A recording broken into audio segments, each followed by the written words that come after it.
So I'm thinking a lot more about the passing of Kobe Bryant, still in shock, and refresh my YouTube feed. And you see RIP Kobe Bryant, it just doesn't seem real. It does not seem like it has anything to do with reality. You know, people always say, I feel like I'm going to wake up. And usually that's an exaggeration, right? Like, we know it happened, we understand it happened, and we just say something that's cliche, like, oh, I feel like one day I'll wake up. But not this. This actually feels as if you can wake up from a bad dream. I was talking to my friends, and it says, it does kind of feel like a friend died. There's something I want to note about Kobe and actually Conor McGregor. I'm going to put him in the same sort of conversation here. They make their life epic. They make their life seem like an adventure. They fully embrace the fact that they're living the hero's journey. And Kobe is very open about this, that we all can be the hero in our own way. And we do it through hard work and an unflinching focus on what we want. We just keep focusing on what we want, and we keep progressing towards it, no matter what. That's what we do. And you even hear him, talk about his life, and he doesn't use the typical language that people use when they talk about what's happening in their life. I remember someone asked him, "Do you speak to Michael Jordan?" And he said, "Yeah, I speak to Mike all the time. We text, we call each other." The reporter said, "What do you guys talk about?" And Kobe said, "That's sacred shit. I can't answer that." Right? Like that's like he's dealing with the wizards in the world. And one wizard for him was Michael Jordan. So he's the young apprentice. He's the knight. He's looking for, secret tricks. He's looking for his Merlin. So he made his life an adventure, a masterpiece, a fairy tale. And he was telling you to do the same. It gives life meaning. It gives every moment meaning. You can always improve. And okay, so we know he worked hard on his game. We know he worked hard on his career, but what was most impressive, in my opinion, is who he became. From all appearances, is a great husband and a great father. He had some problems. We all know that back in 2000, whenever, 6, 7, 8, somewhere around there. Then he became a devoted parent, became a devoted husband. He had a spirituality. There were reports that yesterday morning, before the plane or the helicopter went down, someone saw him take morning mass, Catholic mass, took communion.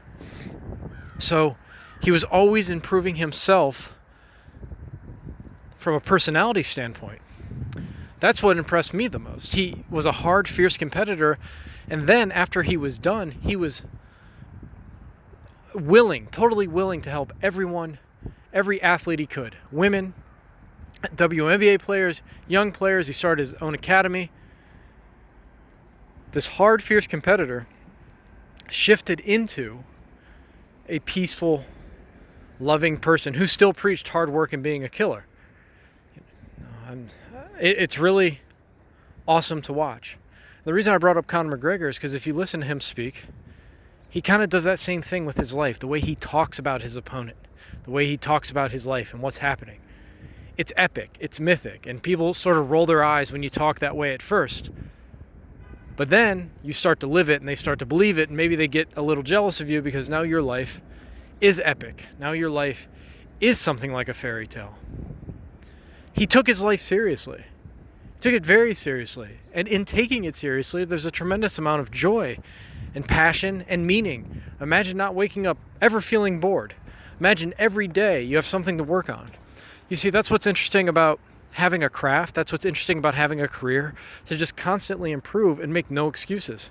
And then to hold other people to those same type of standards, which is what I try to do on all my channels for you guys, is hold you guys to that same type of standard that I hold myself. And people like Kobe Bryant influence what I consider my standard. People like Jordan, people like Steve Jobs, Bill Gates, Elon Musk, great writers I've studied, great actors. I'm always looking to hear how hard they work.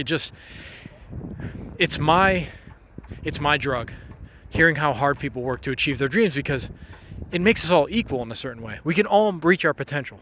Now, all our potentials aren't going to be equal, but we can all reach our potential. And that's the greatest equality in the world, in my opinion. There's so much joy in becoming what you're meant to be. And Kobe said, you have to work hard to achieve that.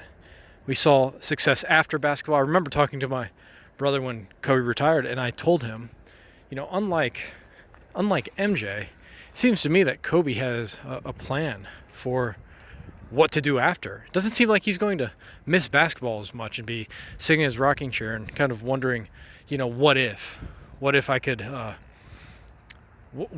go back? No, he closed the chapter and he was on to the next thing.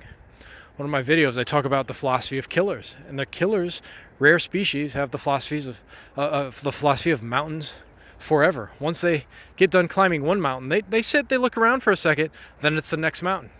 They enjoy it because the joy isn't in winning. The joy isn't in making $1 million. The joy isn't in publishing your book. It was the process to get there. So they're addicted to the process of growth.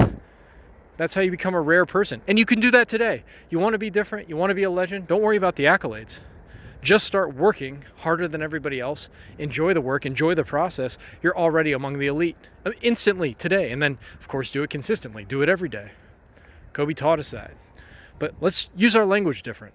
Let's talk about our lives in terms of it being a great epic journey, a great play, and speak about our life in terms of, in a sort of reverence for existence. You're improving yourself. Kobe always talked about climbing a mountain. When he tore his Achilles, he said, his one quote was, "If you see me in a fight with a bear, pray for the bear." It's that sort of mentality that you can adopt. That's the sort of mythic language that you need to use about your own life. Stephen A. Smith said something to the effect of, Kobe told him 1 + 1 = 1 billion. Right? See, great people don't think in cliches. Great people think for themselves. 1 + 1 doesn't equal 2. 1 + 1 = 1 billion. Fascinating way to think. He's not just thinking big, he's thinking enormous. You better, if you're a fan of Kobe, you should take this day and the next few days to start thinking about your life and how you can think not just big, but think enormous. Don't think about just making it. Think about making it as great as you can. Everything as great as you can. As you can. You reach your potential and then go beyond your potential. Just go whatever you think is possible, maybe increase it by tenfold. Maybe you're thinking too small too. So I guess that's the last point is whatever you think your potential is, maybe double, triple it, or 10x it. Maybe you're capable of so much more. Kobe was a visionary. He saw himself as a great player from the beginning, as one of the greatest ever. And he made it. And then he was seeing himself as a great storyteller. And he had already started to make it. Because he took the same work ethic, the same belief, the same, I will seek out the wizards in the world and talk to them and get their knowledge and their skills. He called J.K. Rowling, talked to Steve Jobs. He talked to great movie producers. And he would just call people up and ask, can you help me? Teach me your tricks. I'm an apprentice. He's telling you the secret, guys.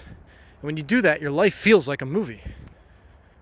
Your life feels like a movie because you're improving in your craft, you're improving in your skill. And then all the time, even if you were thrown in prison, even if you become paralyzed from the neck down, you can always work on that internal quality. You can always become more loving, more helpful. It's amazing how many people Kobe Bryant called and helped through the years. Michael Wilbon was talking about how he had a heart attack, and Kobe Bryant sent him flowers, and then when he saw Wilbon, he chastised him and said, you need to get in shape. Think of your kids. Don't underachieve. So you can be in a wheelchair, perfecting your personality, right? Can't move, perfecting your personality, praying for others, and then helping others reach their potential. There's never any excuses. Kobe taught us that. So his death should be a day of mourning, sad, but it should also be something that revs you up. And fittingly, there's a helicopter above. I don't know if you can hear that in New York City. I'm going to end it right there. Okay. Work hard. Do it in honor of the Black Mamba.